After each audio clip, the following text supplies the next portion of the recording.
اس رات کے جھرمٹ میں اللہ کی بے پناہ رحمتوں کا نزول ہوتا ہے. اتنی رحمتیں اترتی. امام قویری لکھتے ہیں کہ روئے زمین کے تمام مسلمانوں میں ان رحمتوں کو تقسیم کر دیا جاتا. رحمتیں پھر بھی بچ جاتی. جتنی فرشتے لے کر رحمتیں آتے ہیں وہ رحمتیں سب کو دینے کے باوجود بھی رحمتیں بچ جاتی ہیں. پھر وہ رحمتیں دارالحرب میں رہنے والے کافروں میں بانٹی جاتی ہیں، اور جس کافر کو اس رحمت سے حصہ ملتا ہے اللہ اسے اسلام عطا فرما دیتا ہے. یہ جو آپ آئے دن سنتے رہتے ہیں کہ فلاں عیسائی مسلمان ہو گیا، فلاں ہندو مسلمان ہو گیا، تو امام قویری آپ لکھتے ہیں، آپ فرماتے ہیں یہ شب قدر کو آنے والی رحمتیں ہوتی ہیں، مسلمانوں کی جھولیاں بھر دی جاتی ہیں، اور پھر اس کے بعد جب رحمتیں بچ جاتی ہیں تو وہ دارالحرب کے اندر رہنے والے کفار کو بانٹ دی جاتی ہیں، اور انہیں اللہ پھر بعد میں ایمان عطا فرما دیتا ہے. اور ایک روایت کے لفظ اس طرح ہے کہ پھر وہ رحمتیں چھوٹے بچوں میں بانٹ دی جاتی ہیں. اللہ کی رحمتیں کتنی عمیم ہیں اور اس کی رحمتیں کتنی وسیع ہیں. اللہ تعالیٰ کے محبوب علیہ السلام نے اللہ کی بارگاہ میں یہ عرض کی تھی کہ مالک، میں اب اپنی امت کو تیرا سلام پہنچاتا ہوں، تیری جانب سے جو سلامتیاں وصول کرتا ہوں وہ اپنی امت کو میں دیتا ہوں. تو جب میں چلا جاؤں گا تو تیری طرف سے اترنے والی سلامتیوں کو اور سلام کو میری امت تک کون پہنچائے گا؟ تو اللہ تعالیٰ نے سورۃ القدر نازل کی، جس میں فرمایا سلام محبوب فکر نہ کر، فرشتوں کی ڈیوٹی لگا دی، وہ قیامت تک تیری امت پر سلامتیاں نازل کرتے رہے. تو اس رات کے جرمٹ میں بے پناہ برکت. ویسے تو حدیث شریف میں آتا ہے کہ اس کو طاق راتوں میں، آخری عشرے کی طاق راتوں میں تلاش کرو، لیکن حضرت ابی بن کعب رضی اللہ تعالیٰ عنہ قسم کھایا کرتے تھے کہ مجھ سے قسم لے لو کہ شب قدر جو ہے وہ 27ویں کی رات ہے. حضرت بایزید بستامی فرماتے ہیں میں زندگی میں 2 مرتبہ شب قدر کو پایا ہے، اور دونوں مرتبہ 27ویں شب کو ہی پایا ہے. حضرت ابو الحسن ایک بزرگ ہیں، وہ کہتے ہیں جب سے میں نے ہوش سنبھلی ہے اس وقت سے لے کر اب تک ہر سال میں شب قدر کو پاتا ہوں، اور میرا تجربہ یہ ہے کہ اگر پہلا روزہ پیر کا ہو تو شب قدر 21 تاریخ کو ہوتی ہے، اور اگر پہلا روزہ جمعرات کا ہو تو شب قدر 25 تاریخ کو ہوتی ہے، اور اگر پہلا روزہ جمعے یا منگل کا ہو تو شب قدر 27 کو ہوتی ہے، اور اگر پہلا روزہ جو ہے وہ اتوار یا بدھ کا ہو تو شب قدر 29. اس کی رحمتیں بازو پھیلائے آواز دیتی ہیں بندے کو کہ کوئی ہے بخشش مانگنے والا، کوئی ہے رزق مانگنے والا، کوئی ہے سوال کرنے والا، میں اس کی جھولی میں بھرا. ہم تو مائل بکرم ہیں، کوئی سائل ہی نہیں، راہ دکھلائیں کسے، کوئی راہ روے منزل ہی نہیں.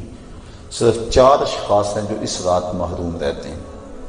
ایک عادی شرابی، شراب کا رسیہ، دوسرا والدین کا نافرمان، تیسرا قاطع الرحم، خون کے رشتوں کو توڑنے والا، اور چوتھا وہ شخص جو سخت دشمنی رکھنے والا. اور سخت دشمنی اس کو کہتے ہیں جو 3 دن سے زائد ہو، کیونکہ مومن جب ایک دوسرے سے ناراض ہو جاتے ہیں تو 3 دن سے زیادہ ناراض نہیں رہتے. تو جو 3 دن سے زیادہ ناراض ہیں ان کو سخت دشمنی رکھنے والا کہا جاتا ہے. تو اس رات کی جرمٹ میں، اس رات کے حسین لمحوں کے اندر یہ 4 بندے اللہ کی رحمتوں سے محروم رہ جاتے ہیں. اگر توبہ کر لیں تو اللہ تعالیٰ جل شانہ اس رات کا حصہ ان کو بھی عطا فرما دے. اور ایک حدیث کے اندر آتا ہے کہ جو شخص شب قدر کو 2 رکعت نوافل اس طرح ادا کرے کہ سورہ فاتحہ کے بعد 7 مرتبہ سورہ اخلاص پڑھے، اس کے بعد سلام پھیر کے کہے استغفر اللہ و اتوب الیہ، اور یہ 70 مرتبہ پڑھے بعد میں، تو اپنی جگہ سے اٹھے گا نہیں کہ اللہ اسے بھی اور اس کے ماں باپ کو بھی بخش دے گا. یہ اللہ اسے انعام عطا فرماتا ہے. انشاءاللہ بعد میں ہم اس کا اہتمام کریں گے. اور بھی نوافل وظائف اور مختلف جو ہیں وہ شب قدر کی برکتیں اور فضیلتیں ہیں۔ سورہ تکاثر اور اس کے بعد سورہ اخلاص پڑھنے کا حکم ہے، اور وہ 4 رکعتیں ہیں، 70 مرتبہ پڑھی جائیں۔ دیگر مختلف جو ہیں وہ علماء نے اپنے اپنے تجربات اور ان کو جو روایات ملی ہیں وہ امت تک منتقل کی ہیں۔ تو یہ رات اپنے دامن میں اس اعتبار سے بہت ساری رحمتیں لیے ہوئے ہمارے ہاں جلوہ گر ہے۔ اللہ تعالیٰ اس رات کی برکتیں ہم سب کو نصیب فرمائیں۔ اس کو توبہ و انابت کی رات بھی کہا جاتا ہے۔ جب انسان جاگتا ہے اس رات میں، اللہ تعالیٰ جل شانہ ما قبل کے سارے گناہوں کو معاف فرما دے۔ وہ فرمایا کہ من کاما لیلۃ الصیام، لیلۃ القدر اس سے مراد ہے، ایمانم و احتسابا غفر لہ ما تقدم من ذنبہ، جس نے لیلۃ القدر کو قیام کیا اللہ تعالیٰ اس کے پچھلے سارے گناہوں کو معاف فرما دے۔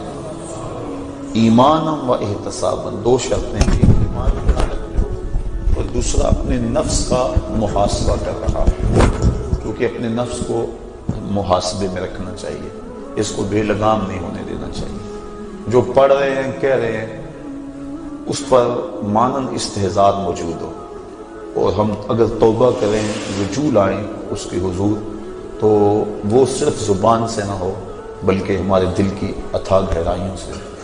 فرمایا کہ التائب من الذنب کمن لا ذنب لہ والمستغفر من الذنب وہو مقیم علیہ کالمستہزئ بربہ، جو گناہوں سے توبہ کرتا ہے وہ تو ایسا ہے جس طرح اس نے گناہ کیا ہوئے، اور جو توبہ کرتا ہے استغفار بار بار پڑھتا ہے، استغفر اللہ کہتا ہے، لیکن وہ گناہوں کو چھوڑنے کا ارادہ نہیں پاتا اپنے اندر، جمع ہوا ہے گناہوں کا۔ کہا کل مستہزئ بربہ، وہ اپنے رب سے مذاق کرنے والا ہے کہ جس پر استغفار کر رہا ہے اس کو تو چھوڑ ہی نہیں رہا، اس کا تو ارادہ ہی نہیں کر رہا کہ میں نے اس کو چھوڑنا ہے، تو وہ تمسخر کرنے والا کہلاتا ہے۔ تو جو ہم دعا مانگتے ہیں، جو ہم کہتے ہیں، مانند اس کا استحضار ہونا چاہیے، اور جو ہم اللہ سے وعدہ کرتے ہیں اس وعدہ کو پورا کرنے کی کوشش کرنی چاہیے۔ اللہ تعالیٰ کریم ہے۔ حضرت عائشہ صدیقہ رضی اللہ تعالیٰ عنہ فرماتی، میں نے حضور سے عرض کی، ترمذی اور ابن ماجہ کی روایت ہے کہ جب میں شب قدر کو پا لوں تو میں اللہ سے کیا مانگوں؟ تو حضور نے جو دعا تعلیم دی وہ یہ تھی کہ اللہ کی بارگاہ میں پھر عرض کرنا کہ اللہم انکا عفو کریم تحب العفو فاعف عنی، اے اللہ تو معاف کرنے والا ہے، کرم فرمانے والا ہے اور معافی کو پسند کرتا ہے، مجھ سے درگزر فرما لے۔ تو یعنی اس خاص لمحے کے اندر اگر اللہ سے کچھ مانگنا ہے، جب شب قدر کو پا لے، وہ لمحے آ جائیں، جب جبریل مصافحہ کر رہے ہیں، جب بدن کے رونگٹے کھڑے ہو جائیں، رقت طاری ہو جائے، وہ کیفیت بن جائے کہ دل کہے، وجدان ادراک کرے کہ یہی لیلۃ القدر ہے، یہی وہ لمحے ہیں، اور یہ جو میرے اوپر کیفیت ہے یہ مصافحہ جبریل ہے۔ جب یہ کیفیت مل جائے تو اس وقت اہم وقت کیا مانگے؟ تو کہا اہم وقت یہ مانگے اے اللہ مجھے معاف کر دے۔ تو یہ اہم دعا ہے مومن کی، جس کو تعلیم دیا گیا شب قدر کے حوالے سے۔ آگے پیچھے بھی اللہ کی بارگاہ میں یہ دعا مانگنی چاہیے۔ اگر انسان کے توبہ سے گناہ مٹ جاتے ہیں، استغفار پڑھنے سے، عفو و کرم کا مطالبہ کرنے سے، اور اگر گناہ نہ بھی ہوں تو اللہ تعالیٰ درجے بلند فرما دیتا ہے۔ حضور علیہ السلام نے ارشاد فرمایا، میں ہر روز اللہ سے 100 مرتبہ استغفار کرتا ہوں، 100 مرتبہ، جبکہ حضور کے دامن پہ تو گناہ کا ایک داغ بھی نہیں ہے، لیکن اس کے باوجود 100 مرتبہ حضور اللہ کی بارگاہ میں استغفار کرتے ہیں۔ اور ہم جو لتڑے پڑے ہیں گناہوں سے، صبح سے شام تک ہماری زندگی اسی دلدل میں پھنسی ہوئی ہے، تو پھر ہمیں تو بہت زیادہ استغفار کی ضرورت ہے۔ اللہ اکبر۔ عبرت اللہ نصیب فرما دے۔ وہ ایک بچہ تھا چھوٹا، جنگلوں میں رو رہا تھا، اور اس کی آنکھوں میں آنسو امٹ رہے تھے اور چیخ رہا تھا، رو رہا تھا۔ کوئی بزرگ تھا، وہ قریب سے گزرا، دیکھا بچے کو رو رہا ہے، کہا بیٹا کیا ہوا؟ کہا اللہ سے بڑا ڈر لگا۔ چھوٹا سا بچہ 6-7 سال کی عمر ہے۔ اللہ اکبر، اللہ سے ڈر لگتا ہے۔ تو اس نے کہا بچہ تیرے تو نامہ اعمال میں بھی گناہ ہی درج نہیں ہوا، جب تک انسان بالغ نہیں ہوتا تو نامہ اعمال نہیں کھولا جاتا، جب بلوغت ہوتی ہے تو فرشتے نامہ اعمال کھول کے بیٹھ جاتے۔ تو کہا تیرے تو نامہ اعمال میں گناہ ہی نہیں ہے، تو کیوں رو رہا ہے؟ کہا میں نے اپنی امی کو دیکھا تھا کہ وہ چولہے کے اندر لکڑیاں ڈال کر ان کو آگ لگاتی تھی، آگ نہیں لگتی تھی، دیا سلائی بجھ جاتی تھی۔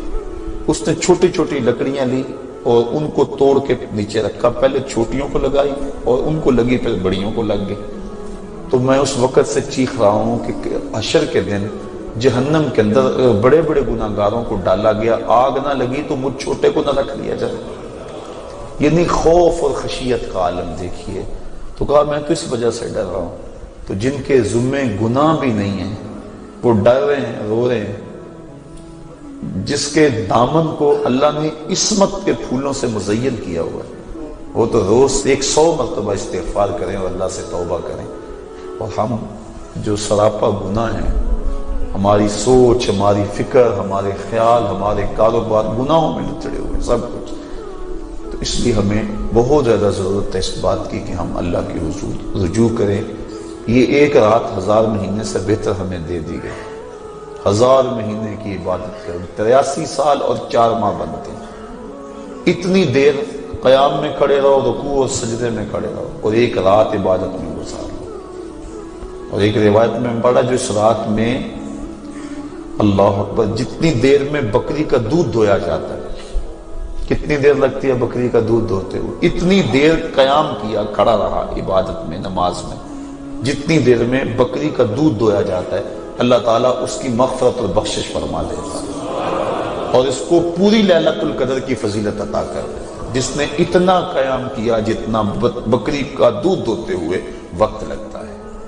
تو اللہ نے یہ مجھے اور آپ کو توفیق عطا فرمائی اور امت کو یہ مزاج عطا کر